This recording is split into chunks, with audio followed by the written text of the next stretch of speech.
Himachal news 24/7। कि हमें तो वो भी पार्ट एंड पार्सल है सरकार के।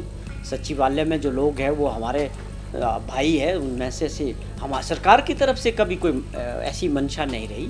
उन्होंने जो कदम उठाया वही इस चीज़ को बता सकते हैं कि इतने एग्रेसिव होने की क्या कारण थे।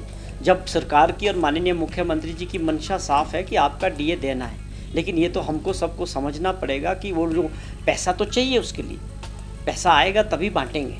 वो कहाँ से आएगा? जो हालात बने हैं, जिस प्रकार से ओपीएस देने के बाद हमारे बजट में कट लगा है, और उसके अलावा ओपीएस की वजह से 9200 करोड़ रुपया जो सरकार का और कर्मचारियों का भारत सरकार के पास फंसा हुआ है, वो एक बहुत बड़ा मुद्दा है।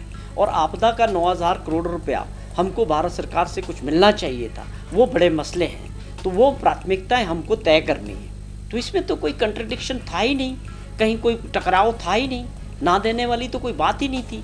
वो शायद अपना थोड़ा सा संयम खो गए, लेकिन कल भी मैंने अपील की थी कि उनको जो है सरकार को और हमको सबको मिलके जो परिस्थिति है उसका सामना करना चाहिए। ये प्रदेश की जनता के हित में है, सामने है। वाइट पेपर आया है विधानसभा में कि कितनी लॉनिंग है, 75,000 करोड़ रुपए का कर्जा छोड़ के गए। और दूसरी बात, 10,000 करोड़ रुपए की जो 6th पे कमीशन की सारी लाइबिलिटीज़ थी पिछली सरकार, वो खड़ी करके गई। तो हमको पेंशनर्स को भी देना है, सरकारी कर्मचारियों को भी देना है, पर देने के लिए उसको तैयार भी करना है, पैसे का इंतज़ाम भी करना है। ये सारी बातें सरकार के जहन में है। मैं समझता हूँ ये लोग भी इस बात को समझ रहे हैं। जो आज मिले हैं लोग, वो भी सरकारी कर्मचारी है, उन्होंने इस बात को अच्छे से समझा, इसको महसूस किया है कि प्रदेश की आर्थिक स्थिति ठीक होनी चाहिए। अब मिलेगा ना मिलने का तो सवाल ही नहीं है। ये तो यही है कि आप ऐसी सरकार को मदद करें जो आपके साथ खड़ी है। अब इसमें ये नहीं होना चाहिए कि कुछ लोग अपने निजी स्वार्थ के लिए इसका राजनीतिकरण करें। वो हम ये चाहते हैं कि वो नहीं होना चाहिए। और जिस तरह का हमारे सरकारी कर्मचारियों ने भाषणबाजी की, मैं समझता हूँ उसकी इतनी आवश्यकता नहीं थी।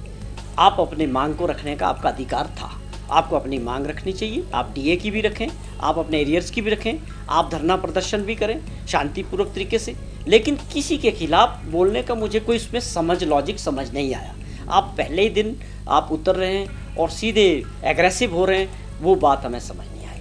हम तो ये समझते हैं कि हमारी सरकार हर वर्ग के लिए काम कर रही है, और ख़ास तौर पे सरकारी कर्मचारियों के लिए तो हमने करके दिखाया है। तो वो एक बात समझ नहीं आ रही कि वो इतना उनका धैर्य क्यों टूट गया। तो ये तो उनको सोचना है। सरकार की मंशा साफ़ है, मुख्यमंत्री जी की मंशा साफ़ है कि जो ये चीज़ें हैं इनको आगे बढ़ाएंगे। बहुत बड़ी लाइबिलिटीज़ है, जैसे जैसे बनेगा। इसी कड़ी में हमने जो पेंशनर्स है उनका 75 साल से ऊपर वालों का 200 करोड़ रुपया का इंतज़ाम किया है। तो ये मुझे लगता है कोई ऐसा मसला नहीं। मुख्यमंत्री जी ने ये भी ज़रूर कहा कि दूसरे वर्ग भी है प्रदेश में जिनके लिए हमको काम करना है, जिन सब लोगों ने हमको मौका दिया है, उनकी सबकी उम्मीदें हैं।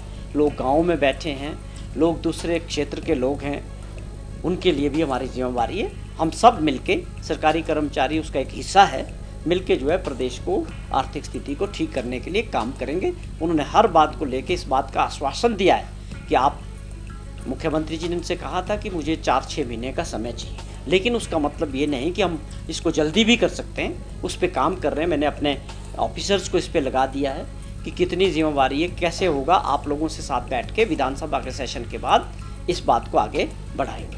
देखिए, ये जो NGOs फेडरेशंस थे, इनके 2 अलग अलग ग्रुप हैं अभी तक। एक में प्रदीप ठाकुर जी जो ओपीएस का नेतृत्व कर चुके हैं, पहले उनकी टीम थी, और दूसरे में त्रिलोक ठाकुर जी हैं, उनके साथ जो साथी है उनकी जो टीम थी। ये पिछले काफ़ी समय से जो है माननीय मुख्यमंत्री जी से मिलने का समय मांग रहे थे। तो इनको समय मिला था फ्राइडे का, लेकिन अचानक मुख्यमंत्री जी को वायरल होने की वजह से ऑफिस नहीं आ पाए 2 दिन। तो आज आए तो उनका समय जो था मिलने का मुख्यमंत्री जी के साथ था। उनकी अपनी NGOs की सारे, उसमें तकरीबन हर डिपार्टमेंट के उनके साथ लोग होते हैं। हर डिपार्टमेंट को वो जो NGOs हैं उनको रिप्रेजेंट करते हैं, दोनों फैक्शंस। तो वो दोनों ने अपनी अपनी बात माननीय मुख्यमंत्री जी के सामने रखी। उनकी जो मांगें थी कर्मचारियों से संबंधित, हर विभाग से संबंधित, मुख्यमंत्री जी ने वो बातें सुनी और उनको आश्वासन दिया है कि हम विधानसभा का सेशन ख़त्म होने के बाद आप लोगों से दोबारा बुलाएंगे और दोबारा बातचीत करेंगे। जो आपकी कर्मचारी भाइयों की जो समस्याएं हैं उनके ऊपर गौर करेंगे।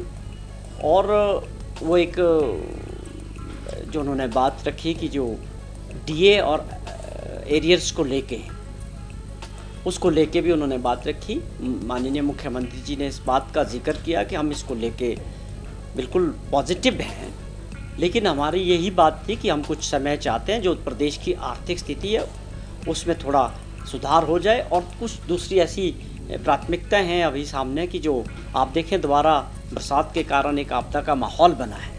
इन प्राथमिकताओं के बाद निश्चित तौर पे जो है हमने आपके डीए को भी गौर करना है, और जो अलाउंसेस है उसको भी, जो एरियर्स थे आपके, पिछली सरकार जो छोड़ गई 10,000 करोड़ रुपए के जो है सरकारी कर्मचारियों के और पेंशनर्स की एरियर्स की जो लाइबिलिटीज़ हैं वो सरकार को विरासत में मिली है।